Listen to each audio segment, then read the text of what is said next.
अस्सलाम वालेकुम dear students, कैसे हैं। आज हम डिस्कस करेंगे इलेक्ट्रिक फ्लक्स के बारे में। तो इलेक्ट्रिक फ्लक्स को स्टडी करने से पहले मैं आपको चंद बेसिक कॉन्सेप्ट सिखाना चाहता हूं ताकि आप इलेक्ट्रिक फ्लक्स को अच्छी तरह से समझ पाएँ। तो सबसे पहले आपको सीखना है कि सरफेस किसको कहते हैं। तो इसका आंसर ये है, कोई भी ऑब्जेक्ट जो आप देखते हैं उस ऑब्जेक्ट की जो एक्सटर्नल लेयर होती है उसको हम उस ऑब्जेक्ट की सरफेस कहते हैं। फॉर एग्जांपल ये ऑब्जेक्ट है आपके पास, इसकी ये वाली एक्सटर्नल लेयर है, ये इसकी सरफेस है। आपके पास ये एक ऑब्जेक्ट है, इसकी ये एक्सटर्नल लेयर है, ये इसकी सरफेस है। ये ह्यूमन बॉडी है, इसकी जो स्किन है वो इसकी एक्सटर्नल लेयर है, उसको भी हम इसकी सरफेस कहेंगे। ये जो वाइट बोर्ड आपको नज़र आ रहा है ये इसकी एक्सटर्नल लेयर है, तो ये इसकी क्या कहलाएगी, सरफेस कहलाएगी। ये मेरे पास एक बॉक्स है, ये सारी इसकी क्या है, एक्सटर्नल लेयर, तो इसको हम क्या बोलेंगे, इस ऑब्जेक्ट की सरफेस बोलेंगे। दीवार पर जो हम बाहर से देखते हैं तो दीवार की जो बाहर वाली सतह आपको नज़र आ रही होती है उसको हम क्या बोलेंगे, उस दीवार की सरफेस बोलेंगे। तो कोई भी ऑब्जेक्ट जो उसकी एक्सटर्नल लेयर आपको दिखाई देती है वो उस ऑब्जेक्ट की सरफेस कहलाती है। फिर नेक्स्ट क्वेश्चन है कि आपके पास ऑब्जेक्ट कैसे होते हैं। हमारे पास कोई ऑब्जेक्ट 0 डिमेंशनल हो सकता है, 1 डिमेंशनल हो सकता है, 2 डिमेंशनल या 3 डिमेंशनल।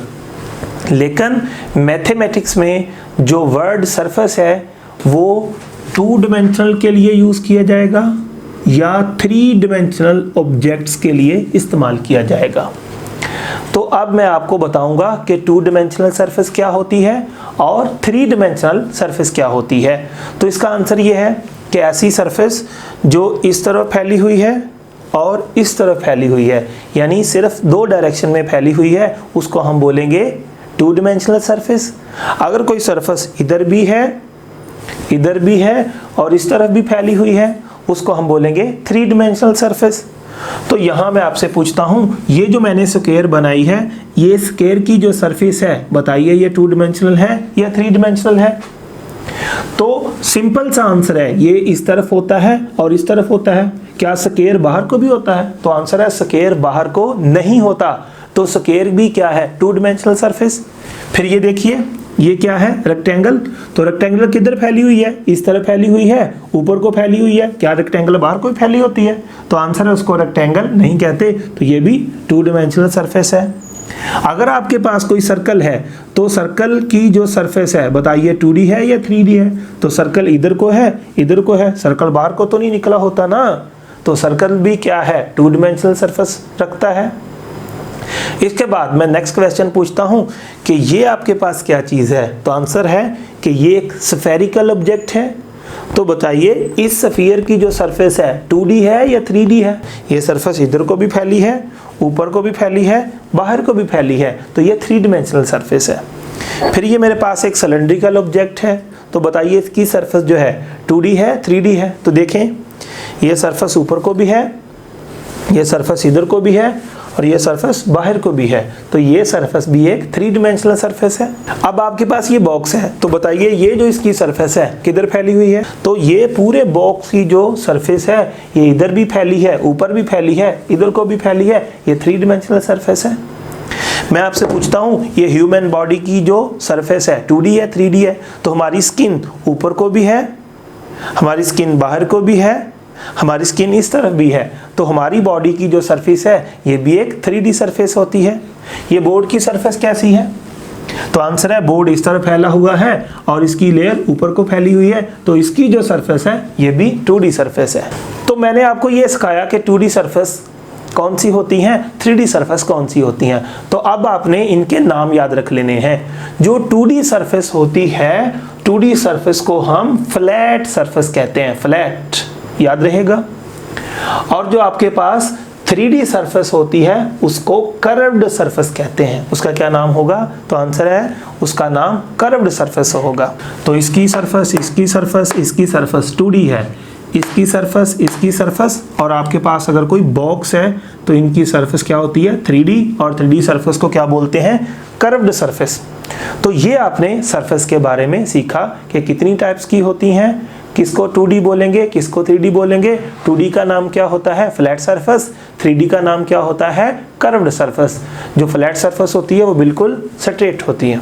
नेक्स्ट जो आपको टर्म सीखनी है वो ये है कि कोई सरफेस बड़ी होती है, कोई सरफेस छोटी होती है। तो हमें कैसे पता चलेगा सरफेस बड़ी है या छोटी है?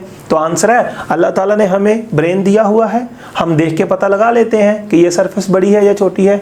फॉर एग्जांपल मैं ये आपको दिखाता हूँ, ये एक स्फीयर है, बताइए इसकी सरफेस बड़ी है या एक और स्फीयर है इसकी सरफेस बड़ी है? तो फौरी आपको अंदाज़ा हो जाएगा कि कौन सी सरफेस बड़ी है, हम देख के पता लगा लेते हैं। बताइए ये सरफेस बड़ी है या ये सरफेस बड़ी है? तो आंसर है, पहले सरफेस इतनी थी, अब सरफेस इतनी है। तो आपको भी पता है कौन सी सरफेस बड़ी है। एक तो ये हो गया कि हम देख के पता चला सकते हैं सरफेस बड़ी है या छोटी है। तो दूसरा, इसके लिए हमने मैथमेटिकल फार्मूलाज भी बनाए हुए हैं जिनसे पता चल सकता है कि ये सरफेस कितनी बड़ी है या कितनी छोटी है। तो किसी सरफेस का पता चलाना हो कि ये कितनी बड़ी है या कितनी छोटी है, उसके लिए हम टर्म यूज करेंगे सरफेस एरिया। क्या बोला मैंने, कोई सरफेस कितनी बड़ी है या छोटी है ये पता चलाने के लिए हमने कौन सी टर्म इंट्रोड्यूस करवाई, उसका नाम है सरफेस एरिया। अगर आपको इस सरफेस का एरिया पता चलाना है स्क्वायर का, तो इसके लिए फार्मूला होता है हमारे पास इसकी लेंथ का स्क्वायर। अगर आपको किसी रेक्टेंगल का सरफेस एरिया कैलकुलेट करना है तो इसके लिए लेंथ इंटू विड्थ होता है। सर्कल की सरफेस का एरिया पता करना है तो पाई आर स्क्वायर। अगर स्फीयर का सरफेस एरिया कैलकुलेट करना है इसका फार्मूला 4 पाई आर स्क्वायर होता है। अगर सिलेंड्रिकल सरफेस का एरिया पता करना है तो इसका फार्मूला ये होता है। तो जितनी भी शेप्स हैं उनकी सरफेस कितनी बड़ी है कैसे पता चलेगा, उसके सरफेस एरिया से। सरफेस एरिया कैसे पता चलेगा, तो ये फार्मूलाज हैं सरफेस एरिया के। तो ये मैंने दूसरा कॉन्सेप्ट आपको सिखाया कि कोई सरफेस के बड़े होने का या छोटे होने का जो पता चलता है वो उस सरफेस के सरफेस एरिया से पता चलता है, और ये सारे सरफेस एरिया के फार्मूलाज हैं। अगली चीज़ जो आपको सीखनी है वो ये है कि सरफेस एरिया के लिए कौन सा वर्ड यूज़ किया जाता है। तो सबसे पहला वर्ड यूज़ होता है सरफेस एरिया, दूसरा वर्ड यूज़ होता है एरिया, सिंपल एरिया, तीसरा वर्ड यूज होता है प्लेन एरिया। तो बताइए कितने नाम सिखाए मैंने आपको एरिया के, सरफेस एरिया या सिंपल एरिया या प्लेन एरिया, 3 नाम हैं। लेकिन प्लेन एरिया तब इस्तेमाल करेंगे अगर वो सरफेस 2D है। अगर वो कर्व्ड सरफेस है आप उसको प्लेन एरिया का टाइटल नहीं दे सकते। तो अब आपने लास्ट कॉन्सेप्ट सीखना है, वो ये है कि area is a vector quantity. सबसे पहले मैं ये प्रूव करूँगा कि एरिया वेक्टर क्वांटिटी कैसे है, उसके बाद मैं बताऊंगा कि अगर ये वेक्टर क्वांटिटी है तो इसकी मैग्नीट्यूड क्या होती है और फिर इसकी डायरेक्शन किधर होती है। तो आज के बाद आपने एरिया को किसके तौर पे लेना है, वेक्टर क्वांटिटी के तौर पे। तो सबसे पहले आपको मैंने ये प्रूव करके देना है कि एरिया कैसे वेक्टर क्वांटिटी है। तो आप मुझे एक बात बताइए, फर्स्ट ईयर में आपने 2 तरह के प्रोडक्ट्स पढ़े थे। अगर 2 वेक्टर का डॉट प्रोडक्ट लिया जाए तो वो स्केलर क्वांटिटी देता है, अगर 2 वेक्टर्स का क्रॉस प्रोडक्ट लिया जाए तो वो आपको एक वेक्टर क्वांटिटी देता है। तो मैं ये कहता हूँ कि जो आपका एरिया है दरअसल ये 2 वेक्टर के क्रॉस प्रोडक्ट लेने से बनता है। तो जब कोई चीज़ क्रॉस प्रोडक्ट लेने से बनती है तो वो क्या होती है, एक वेक्टर क्वांटिटी होती है। अब यहाँ पे ये बहस नहीं है कि क्रॉस प्रोडक्ट लेने से क्यों वेक्टर बनती है, तो ये एक अलग बहस है। तो यहाँ पे मैं सिर्फ यही साबित करूँगा कि एरिया जो है दरअसल 2 वेक्टर्स के क्रॉस प्रोडक्ट लेने से बना है। सो इसको हम वेक्टर मानेंगे और फिर मैं आपको समझाऊंगा कि इसकी मैग्नीट्यूड कितनी होती है और इसकी डायरेक्शन किधर होती है। फॉर एग्जांपल आपके पास ये एक डिस्प्लेसमेंट वेक्टर है इस तरफ, इसको L वेक्टर का नाम दे दें, और ये एक वेक्टर इस तरफ है डिस्प्लेसमेंट वाला, इसको W वेक्टर का नाम दे दें। ये 2 वेक्टर हैं आपके पास, इन 2 वेक्टर को ऐसे मिला दें और ये आपके पास क्या बन गई है, रेक्टेंगल। ठीक है, इस वेक्टर और इस वेक्टर के दरमियान जो एंगल है वो 90 है। अब आपको क्रॉस प्रोडक्ट लेना है L क्या और W का। यहाँ पे L क्रॉस में कौन आ गया, W आ गया। तो क्रॉस प्रोडक्ट आपको पता है कैसे ओपन होता है, पहले वेक्टर की मैग्नीट्यूड इंटू दूसरे वेक्टर की magnitude into sine of theta, साथ में आता होता है यूनिट वेक्टर। ये हमने फर्स्ट ईयर में पढ़ रखा है। अब मुझे ये बताइए जो आपके पास एंगल होता है क्रॉस प्रोडक्ट में वो किसके दरमियान होता है? तो आंसर है जिन दो वेक्टर का क्रॉस प्रोडक्ट ले रहे हैं उनके दरमियान होता है। तो यहाँ पे ये जो एंगल L के दरमियान है और W के दरमियान है, और ये एंगल बच्चों कितना है? 90। तो पुट करो ना इसके अंदर इसको। जब इसमें हमने इसको पुट किया, यहाँ पे L आ गया, यहाँ पे W आ गया, यहाँ पे साइन ऑफ 90 आ गया, साथ में आपके पास n कैप आ गया। ठीक है, अब साइन 90 कितना होता है बताओ ज़रा? L आ गया, W आ गया, साइन 90 आपके पास 1 होता है, यहाँ पे n कैप आ गया। तो आपको क्या मिला? हमें मिला L क्रॉस W बराबर है L इंटू W इंटू क्या है? n cap. L cross W से ये चीज़ मिल गई आपको। ये कहाँ से हमने लिया है? ये रेक्टेंगल से लिया है। तो आप सोचिए ये जो चीज़ बनी है, ज़रा गौर फरमाइए ये क्या चीज़ है? n कैप यूनिट वेक्टर होता है, इसकी स्टोरी सारी फर्स्ट ईयर में पढ़ी है, दोबारा से नहीं बताऊंगा। L इंटू W क्या है? ये मैग्नीट्यूड है, साथ में ये मैग्नीट्यूड है। ये L इंटू W क्या है? देखें कहीं मैंने पढ़ाया इसमें, कहीं देखें ज़रा चेक करें। तो यहाँ पे ये मैंने पढ़ाया हुआ है, ये रेक्टेंगल के लिए L इंटू W क्या होता है? ये रेक्टेंगल का सरफेस एरिया है। क्या चीज़ है? रेक्टेंगल का सरफेस एरिया। तो ये चीज़ क्या है आपके पास? ये क्रॉस प्रोडक्ट की मैग्नीट्यूड है। तो ये दरअसल जो क्रॉस प्रोडक्ट की मैग्नीट्यूड आई है, ये क्या चीज़ है आपके पास? ये है रेक्टेंगल का सरफेस एरिया। क्या चीज़ है? रेक्टेंगल का सरफेस एरिया। और इसको किससे लिखेंगे? A से। साथ में कौन आ गया? n cap. यानी L क्रॉस W जो है वो बराबर है रेक्टेंगल के सरफेस एरिया के, क्योंकि ये फार्मूला हमने रेक्टेंगल पे लगाया है। अगर स्क्वायर होगी तो स्क्वायर का बोल दूंगा। तो ये क्या चीज़ है? यहाँ पर ये रेक्टेंगल का सरफेस एरिया है। ये क्या है? रेक्टेंगल का सरफेस एरिया। और ये क्या है? आपको पता है ये यूनिट वेक्टर है। बात समझिए, ये दो चीज़ों का क्रॉस प्रोडक्ट लिया, ये दो चीज़ों का क्रॉस प्रोडक्ट लिया। ये क्रॉस प्रोडक्ट की मैग्नीट्यूड होती है। क्या होती है? ये मैग्नीट्यूड होती है किसकी? क्रॉस प्रोडक्ट की। और ये क्या होता है? क्रॉस प्रोडक्ट का यूनिट वेक्टर होता है। तो जब हमने चेक किया कि क्रॉस प्रोडक्ट की मैग्नीट्यूड किसके इक्वल है, तो पता चला ये जो चीज़ है दरअसल ये सरफेस एरिया है। तो मैंने LW को क्या लिख दिया? Surface area. और n कैप को ऐसे लिख दिया। आपने एक चीज़ फर्स्ट ईयर में पढ़ी थी कि कोई भी आपके पास एक वेक्टर है, ये बराबर होता है इसकी मैग्नीट्यूड मल्टीप्लाई बाई इसका यूनिट वेक्टर। अगर आपके पास कोई वेक्टर b है, वो बराबर होता है b की मैग्नीट्यूड मल्टीप्लाई बाई इसका यूनिट वेक्टर।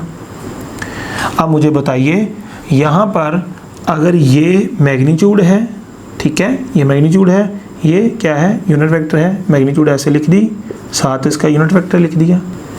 ये यूनिट वेक्टर है, ये मैग्नीट्यूड है, ये वेक्टर है। ये यूनिट वेक्टर है, ये मैग्नीट्यूड है, और यहाँ पे क्या आएगा? वेक्टर आएगा। तो इसका नाम क्या रखा जाएगा? अगर ये एरिया की मैग्नीट्यूड है तो यहाँ पे एरिया का वेक्टर आएगा। सो इस रिलेशन से साबित हो रहा है कि आपके पास ये सरफेस एरिया है और ये साथ उसका यूनिट वेक्टर है। तो जब कोई चीज़ की मैग्नीट्यूड होती है और साथ उसका क्या होता है? यूनिट वेक्टर होता है, तो वो जो चीज़ बनती है वो एक वेक्टर बनती है। तो ये साबित हो गया कि एरिया एक वेक्टर क्वांटिटी है, क्योंकि इसकी मैग्नीट्यूड आ गई, साथ इसका कौन आ गया? Unit vector. जब दो चीज़ें आ जाएं, एक मैग्नीट्यूड आ जाए, साथ उसका यूनिट वेक्टर आ जाए, तो वो चीज़ क्या होती है? वेक्टर होती है। अब अगला सवाल है कि अगर हमने इसको वेक्टर साबित कर ही दिया है तो इसको अब क्या बोलेंगे? अब हम इसको बोलेंगे वेक्टर एरिया। क्या नाम दिया जाएगा इसको? Vector area. और ये चीज़ क्या है? ये वेक्टर एरिया की मैग्नीट्यूड है। और ये क्या चीज़ है? ये वेक्टर एरिया की डायरेक्शन है। अब हमें पता करना है कि वेक्टर एरिया की जो मैग्नीट्यूड होती है वो क्या होती है। तो देख लें वो क्या होती है? वो L इंटू W है, अगर वो रेक्टेंगल है तो वेक्टर एरिया की जो मैग्नीट्यूड है दरअसल वो ये है, और ये क्या है? L into W। और L इंटू W क्या है? Surface area. तो वेक्टर एरिया की जो मैग्नीट्यूड होती है दरअसल वो सरफेस एरिया होता है। याद रहेगा। और वेक्टर एरिया की जो डायरेक्शन होती है वो एन कैप की तरफ होती है, और एन कैप की डायरेक्शन किधर होती है? तो आंसर है, फर्स्ट ईयर में पढ़ाया था ना कि जब ये इसका और इसका क्रॉस प्रोडक्ट लिया है, इसको इधर रखें, इसको इधर रखें, जिधर थंब जाएगा उधर ही क्रॉस प्रोडक्ट की डायरेक्शन होगी। सो एरिया किससे बना है? इसके और इसके क्रॉस प्रोडक्ट से। जब हम इसका क्रॉस प्रोडक्ट लेंगे तो इसकी क्रॉस प्रोडक्ट की डायरेक्शन किधर है? इस प्लेन के बिल्कुल नॉर्मल है। नॉर्मल का मतलब जब कोई लाइन किसी सरफेस के साथ 90 का एंगल बनाती है उसको नॉर्मल कहते हैं। तो यहाँ पर जो वेक्टर एरिया है उसकी डायरेक्शन इस तरफ होगी, जैसे फर्स्ट ईयर में राइट हैंड रूल से मालूम करते थे फॉर द क्रॉस प्रोडक्ट। तो अब इसकी डायरेक्शन किधर होगी? ये जो आपके पास सरफेस है इस सरफेस के बिल्कुल नॉर्मल, तो इसकी डायरेक्शन किधर होती है? Normal to surface. और नॉर्मल का मतलब क्या होता है? नॉर्मल का मतलब होता है वो डायरेक्शन जो किसी सतह के साथ ऐसे परपेंडिकुलर हो, किसी सतह के साथ ऐसे 90 के एंगल बना रही हो, तो इसको हम क्या बोलते हैं? नॉर्मल। आपके पास वेक्टर एरिया है, उसकी मैग्नीट्यूड उसके सरफेस एरिया के बराबर होगी। और सरफेस एरिया किसके बराबर होगा? सरफेस एरिया अगर रेक्टेंगल है लेंथ इनटू विड्थ, अगर आपके पास स्क्वायर है एल का स्क्वायर, और उसकी डायरेक्शन किधर होगी? वो उस सरफेस के बिल्कुल नॉर्मल आती है। नॉर्मल किसको बोलते हैं? आपके पास कोई भी जो सरफेस होती है उस सरफेस से जो चीज़ सीधी ऐसे बाहर निकलती है 90 के एंगल पे, इसको हम क्या बोलते हैं? नॉर्मल। तो अब आपने क्या याद रख लेना है? Area is a vector quantity. Area कैसे बना है? दो चीज़ों के क्रॉस प्रोडक्ट से बना है। एरिया अगर वेक्टर क्वांटिटी है तो फिर इसकी मैग्नीट्यूड कितनी है? तो आंसर है वो जो एरिया का सरफेस एरिया होता है उसके बराबर इसकी मैग्नीट्यूड है। और इसकी डायरेक्शन किधर है? तो आंसर है राइट हैंड रूल से मालूम कीजिए। तो जब हमने मालूम की पता चला वेक्टर एरिया की डायरेक्शन उस सरफेस के बिल्कुल नॉर्मल होती है, यानी उस सतह के बिल्कुल परपेंडिकुलर होती है। अगर पेपर में क्वेश्चन आ जाता है डिफाइन वेक्टर एरिया, तो कैसे डिफाइन करेंगे? आपने कहना है it is a vector quantity whose magnitude is equal to surface area and its direction is perpendicular to that surface. या ये भी कह सकते हैं its direction is normal to that surface, या ये भी कह सकते हैं its direction is perpendicular to that surface. लेकिन आप नॉर्मल का वर्ड यूज़ करें, सरफेस के लिए नॉर्मल का वर्ड यूज़ करना चाहिए। अगर आप परपेंडिकुलर कहते हैं तो परपेंडिकुलर दो लाइनों के दरमियान अगर 90 का एंगल हो तो इसके लिए परपेंडिकुलर का वर्ड यूज़ किया जाता है। अगर किसी सरफेस के साथ 90 का एंगल बनाए कोई लाइन तो इसके लिए नॉर्मल का वर्ड यूज़ किया जाता है। तो मैं आपसे अब चंद क्वेश्चन पूछता हूँ। तो इस सतह के साथ जो चीज़ 90 का एंगल बनाती है वो ऐसी होती है। अगर मैं आपसे पूछूं ये एक सरफेस है तो बताइए इसका वेक्टर एरिया किधर है? तो आंसर है इसका वेक्टर एरिया इधर है, इसका वेक्टर एरिया इधर है, इसका वेक्टर एरिया इधर है, इसका वेक्टर एरिया इधर है, इसका वेक्टर एरिया इधर है, इसका वेक्टर एरिया इधर है, इसका वेक्टर एरिया इधर है, इसका वेक्टर एरिया इधर है, इसका वेक्टर एरिया इधर है। तो जब भी आपसे पूछा जाए वेक्टर एरिया की डायरेक्शन तो आपके पास जो भी सरफेस होगी आप उस सरफेस पर एक नॉर्मल बनाएंगे। अगर आपसे पूछा जाए बताइए इस सरफेस का वेक्टर एरिया किधर है, तो यहाँ पर इसका वेक्टर एरिया इधर है, यहाँ पर इसका वेक्टर एरिया इधर है, यहाँ पर इसका वेक्टर एरिया इधर है, यहाँ पर इसका वेक्टर एरिया इधर है, और यहाँ पर इसका वेक्टर एरिया इधर है। तो जिस पॉइंट पर भी आपको वेक्टर एरिया की डायरेक्शन बनानी है आपने बिल्कुल वहाँ पर एक ऐसी लाइन ड्रा करनी है जो उसकी सतह के साथ कितना एंगल बनाए? 90 का। अब मैं चंद डायग्राम बनाता हूँ जिससे और क्लियर हो जाएगा। आपके पास ना यहाँ पे ऐसे एक सरफेस है, ये एक सरफेस है, याद रहेगा। ये सरफेस का वेक्टर एरिया किधर है? तो ये सरफेस ऐसे है, अगर ये ऐसे है तो इसका वेक्टर एरिया इस तरफ है, ठीक है। या आप इसका वेक्टर एरिया इस तरफ भी ले सकते हैं। यहाँ पर एक ऐसे सरफेस है, ये एक सरफेस है मैंने ऐसे बना दी, ये ऐसे है, ठीक है। तो इसका वेक्टर एरिया किधर है? तो इसका वेक्टर एरिया इस सतह के बिल्कुल ऐसे 90 के एंगल पे होगा, ये इसका वेक्टर एरिया है। अगर मैं सरफेस ऐसे बना देता हूँ, ये सरफेस ऐसे है, इसका वेक्टर एरिया किधर होगा? तो वो इस सतह के साथ बिल्कुल 90 के एंगल पे होगा। ये देखिए ये सरफेस का वेक्टर एरिया किधर है? इस तरफ। इस सरफेस का वेक्टर एरिया किधर है? इस तरफ। इस सरफेस का वेक्टर एरिया किधर है? इस तरफ। इस सरफेस का वेक्टर एरिया किधर है? इस तरफ। ये इस सतह के साथ 90 के एंगल बना रहा है, ये सतह के साथ 90 के एंगल बना रहा है, ये इस सतह के साथ 90 के एंगल बना रहा है। फॉर एग्जांपल ये आपके पास एक स्फीयर है। अब इसका वेक्टर एरिया बनाइए। डायरेक्शन बनाइए वेक्टर एरिया की। इस जगह पर वेक्टर एरिया इस तरफ होगा, इस जगह पर वेक्टर एरिया की डायरेक्शन ये होगी, इस जगह पर वेक्टर एरिया की डायरेक्शन ये होगी, इस जगह पर वेक्टर एरिया की डायरेक्शन ये होगी, इस जगह पर वेक्टर एरिया की डायरेक्शन ये होगी, इस जगह पर वेक्टर एरिया की डायरेक्शन ये होगी। आपके पास कोई भी सरफेस आ जाए तो आप उसका वेक्टर एरिया फाइंड कर सकते हैं। अब मैं एक इर्रेगुलर सरफेस बनाता हूँ। फॉर एग्जांपल आपके पास ये एक सरफेस है, तो इसका वेक्टर एरिया बनाइए। तो आपने कहना है इसका वेक्टर एरिया डिफरेंट प्लेस पे डिफरेंट बनेगा। यहाँ पर इसका वेक्टर एरिया इस तरफ बनेगा, यहाँ पर इसके वेक्टर एरिया की डायरेक्शन ये है, यहाँ पर इसके वेक्टर एरिया की डायरेक्शन ये है, यहाँ पर इसके वेक्टर एरिया की डायरेक्शन ये है। तो आपको जहाँ भी जिस पॉइंट पर भी वेक्टर एरिया की डायरेक्शन बनानी है, उस पॉइंट पर उस जगह पर वो सरफेस के साथ कितना एंगल बनाए। तो यहाँ पर एंगल कितना 90, यहाँ पर एंगल कितना 90, यहाँ पर एंगल कितना 90, यहाँ पर एंगल कितना 90। एक और चीज़ सीखें। फॉर एग्जांपल आपके पास ये सिलेंड्रिकल शेप है, इसका वेक्टर एरिया किधर बनेगा। तो आंसर है इसका डिफरेंट प्लेस पे डिफरेंट बनेगा।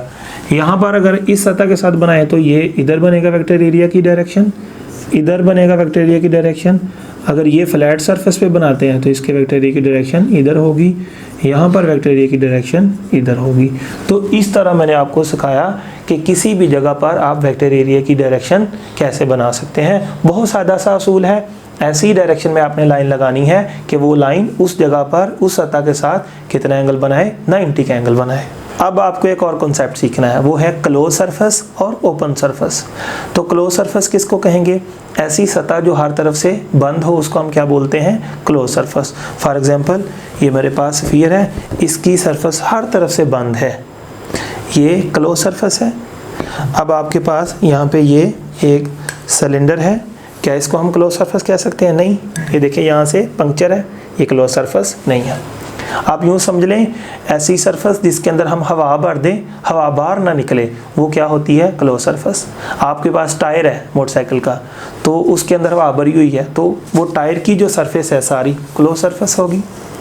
अगर वहाँ से हम पंक्चर कर देते हैं तो उसको क्लोज सरफेस का नाम नहीं दिया जाएगा। क्या ये जो मेरा कमरा है, बाहर से अगर जाके आप इसको देखें, इसकी सरफेस को क्लोज सरफेस कह सकते हैं?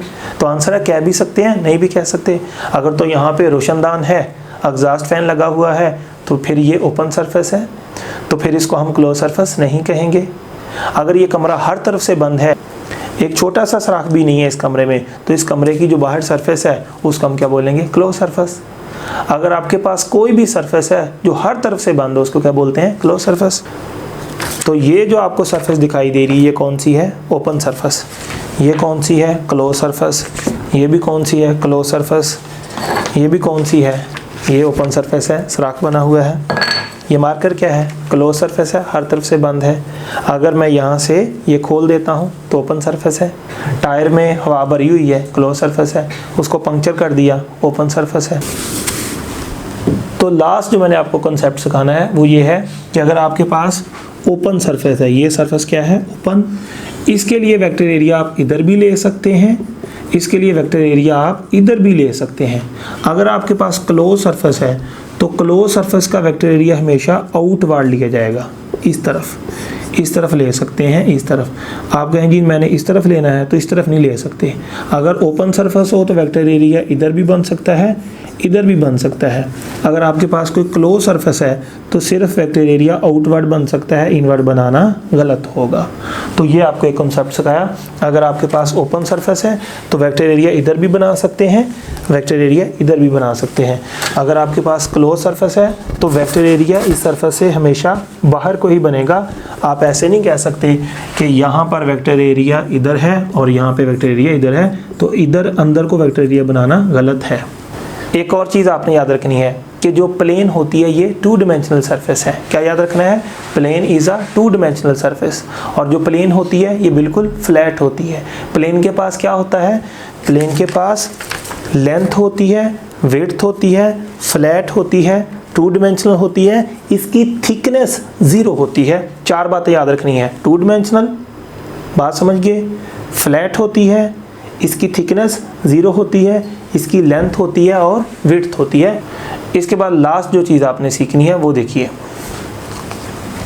ये आपके पास एक वेक्टर है जो इलेक्ट्रिक फील्ड को रिप्रेजेंट कर रहा है। यहाँ पर मैं एक प्लेन ला कर रख देता हूँ। ये एक प्लेन है, ये प्लेन को मैंने यहाँ पे ला कर रख दिया।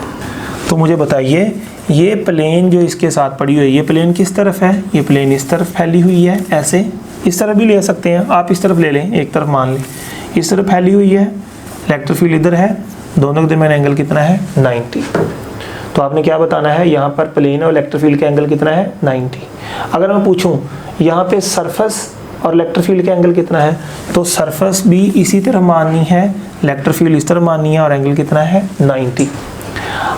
अब मैं अगर आपसे सवाल पूछूं ये कैसे पड़ी हुई है इलेक्ट्रिक फील्ड के साथ, ये सरफेस इलेक्ट्रिक फील्ड के साथ कैसे पड़ी हुई है, तो आपने कहना है ये सरफेस इलेक्ट्रिक फील्ड के साथ परपेंडिकुलर पड़ी हुई है। आपने ये 5 चीज़ें याद रखनी है। अगर मैं लफ्ज़ बोलूँ सरफेस, या बोलूँ सरफेस एरिया, या लफ्ज़ बोलूँ प्लेन, या बोलूँ प्लेन एरिया, या मैं बोलूँ एरिया, ये 5 लफ्ज़ हैं, ठीक है। तो फिर आपने क्या कहना है कि ये इलेक्ट्रिक फील्ड के साथ कैसे पड़ी हुई है? परपेंडिकुलर। तो मैं आपसे सवाल पूछता हूँ, ये सरफेस इलेक्ट्रिक फील्ड के साथ कैसे पड़ी हुई है? परपेंडिकुलर। ये एरिया इलेक्ट्रिक फील्ड के साथ कैसे है? परपेंडिकुलर। ये प्लेन इलेक्ट्रिक फील्ड के साथ कैसे है? परपेंडिकुलर। ये सरफेस एरिया इलेक्ट्रिक फील्ड के साथ कैसे है? परपेंडिकुलर। ये प्लेन एरिया इलेक्ट्रिक फील्ड के साथ कैसे है? परपेंडिकुलर। तो बात याद रहेगी। लेकिन एक चीज़ जो सबसे डिफरेंट है वो है वेक्टर एरिया। अगर मैं बोलूँ कि ये जो मैंने यहाँ पे प्लेन रखी है इसका वेक्टर एरिया इलेक्ट्रिक फील्ड के साथ कैसा है, तो मुझे बताइए अगर ये प्लेन है तो इसका वेक्टर एरिया इधर है, तो मुझे बताइए वेक्टर एरिया भी इधर है, इलेक्ट्रिक फील्ड भी इधर है, तो इसका वेक्टर एरिया इलेक्ट्रिक फील्ड के साथ पैरेलल है। तो इस प्लेन को मैं ऐसे बना देता हूँ, ये लो, ये प्लेन मैंने ऐसे बना दी, ये ऐसे पड़ी हुई है, इसको ऐसे मैंने लाइन से शो कर दिया। तो इसका वेक्टर एरिया किधर होगा? इस तरफ इसका वेक्टर एरिया होगा। अगर लफ्ज़ बोला जाए वेक्टर एरिया, क्या बोला मैंने? अगर लफ्ज़ बोला जाए वेक्टर एरिया, तो फिर आपने ये इस तरफ इसका वेक्टर एरिया लेना है और ये इलेक्ट्रिक फील्ड है। वेक्टर एरिया और इलेक्ट्रिक फील्ड के दरमियान जो एंगल है यहाँ पे वो कितना है? आंसर है वो है 0, ठीक है। तो जिस चीज़ का एंगल 0 हो उसको हम क्या बोलते हैं? पैरेलल। तो यहाँ पे कौन कौन परपेंडिकुलर है? तो आप कह सकते हैं सरफेस परपेंडिकुलर है, एरिया भी परपेंडिकुलर है, ये प्लेन भी परपेंडिकुलर है, ये सरफेस एरिया भी परपेंडिकुलर है, ये प्लेन एरिया भी परपेंडिकुलर है। क्योंकि प्लेन को, सरफेस एरिया को, प्लेन एरिया को हम इस तरफ मानेंगे। ये प्लेन इस तरफ फैली हुई ना, तो इलेक्ट्रिक फील्ड इस तरफ फैली हुई है, तो एंगल कितना? 90। लेकिन अगर वर्ड आ जाए वेक्टर एरिया, यानी सिर्फ वेक्टर एरिया वर्ड आए, तो फिर आपने वेक्टर एरिया सोचना है। बाकी कोई भी लफ्ज़ आ जाए वेक्टर एरिया के अलावा तो आपने इसको ऐसे कंसीडर करना है। तो आपसे सवाल पूछा जा सकता है यहाँ पे वेक्टर एरिया और इलेक्ट्रिक फील्ड का एंगल कितना है? तो 0। और कैसे पड़े हैं? पैरेलल। अगर आपसे सवाल पूछा जाए सरफेस एरिया या सरफेस प्लेन या प्लेन एरिया या सिंपल एरिया, वो पूछा जाए कि ये कैसे पड़े हैं, तो आप क्या बोलेंगे कि ये आपस में परपेंडिकुलर पड़े हैं, 90 के एंगल पे पड़े हैं। चलो मैं एक और सवाल करता हूँ आपसे कि ये आपके पास इलेक्ट्रिक फील्ड है, ठीक है, और यहाँ पे सरफेस ऐसे पड़ी हुई है, ये ऐसे सरफेस पड़ी हुई है, यहाँ पे हम ऐसे सरफेस को रख देते हैं, ये सरफेस एरिया है। तो मुझे बताइए, मैं आपसे सवाल पूछता हूँ कि यहाँ पर इलेक्ट्रिक फील्ड और सरफेस आपस में क्या है, तो आंसर है इलेक्ट्रिक फील्ड भी इधर है, सरफेस भी इधर है, आपस में पैरेलल है। अगर मैं पूछूँ इलेक्ट्रिक फील्ड और एरिया कैसे हैं, तो आप क्या बोलेंगे? इलेक्ट्रिक फील्ड भी इधर है, एरिया भी इधर है, इलेक्ट्रिक फील्ड भी इधर है, प्लेन भी इधर है, इलेक्ट्रिक फील्ड भी इधर है, सरफेस एरिया भी इधर है। अगर ये 5 नामों में से कोई भी नाम बोलूँ तो वो इधर ही कंसीडर करना है और वो इलेक्ट्रिक फील्ड के साथ क्या है? पैरेलल। अगर लफ्ज़ बोला जाए वेक्टर एरिया, तो वेक्टर एरिया आपने इस प्लेन पे बना लेना है, ये क्या है इसका वेक्टर एरिया। तो मुझे बताओ वेक्टर एरिया और इलेक्ट्रिक फील्ड क्या है, तो वेक्टर एरिया और इलेक्ट्रिक फील्ड आपस में क्या है? परपेंडिकुलर है। यहाँ पे लास्ट पे हम देखते हैं, ये आपके पास इलेक्ट्रिक फील्ड लाइंस हैं, ठीक है, और यहाँ पे मैंने एक ऐसे प्लेन रख दी। तो मुझे बताइए ये प्लेन ऐसे पड़ी हुई है, तो बताइए ये प्लेन कैसे पड़ी हुई है, तो आंसर है ये प्लेन इलेक्ट्रिक फील्ड के साथ कैसे पड़ी हुई है? ये प्लेन इस तरफ है, इलेक्ट्रिक फील्ड इस तरफ है, तो ये प्लेन परपेंडिकुलर पड़ी हुई है। अगर मैं बोलूँ कि यहाँ पे वेक्टर एरिया और इलेक्ट्रिक फील्ड आपस में कैसे पड़े हुए हैं, तो इसका वेक्टर एरिया किधर होगा? इस तरफ, तो इसका वेक्टर एरिया इस तरफ है, इलेक्ट्रिक फील्ड लाइंस भी इस तरफ हैं, तो इलेक्ट्रिक फील्ड लाइंस और वेक्टर एरिया आपस में इस केस में क्या है? पैरेलल है। ठीक है। अब मैं एक और केस आपसे डिस्कस करता हूँ। ये आपके पास इलेक्ट्रिक फील्ड लाइंस हैं और यहाँ पे मैं एक प्लेन रख देता हूँ ऐसे। ये एक मैंने यहाँ पे प्लेन रख दी।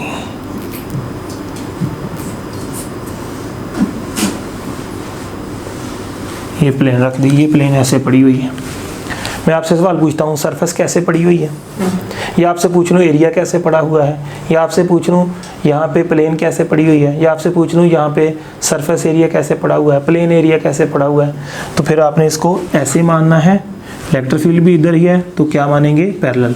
अगर मैं आपसे सवाल पूछूं कि यहाँ पर जो आपके पास वेक्टर एरिया है और इलेक्ट्रिक फील्ड है उसके दरमियान एंगल कितना है, तो इलेक्ट्रिक फील्ड किधर है, इस तरफ, और वेक्टर एरिया किधर है, इस तरफ।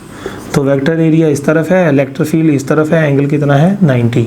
तो कौन पैरेलल है, सरफेस भी इलेक्ट्रिक फील्ड के पैरेलल है और जो प्लेन है वो भी इलेक्ट्रिक फील्ड के पैरेलल है, और जो प्लेन एरिया वो भी पैरेलल है, सरफेस एरिया भी पैरेलल है इलेक्ट्रिक फील्ड के।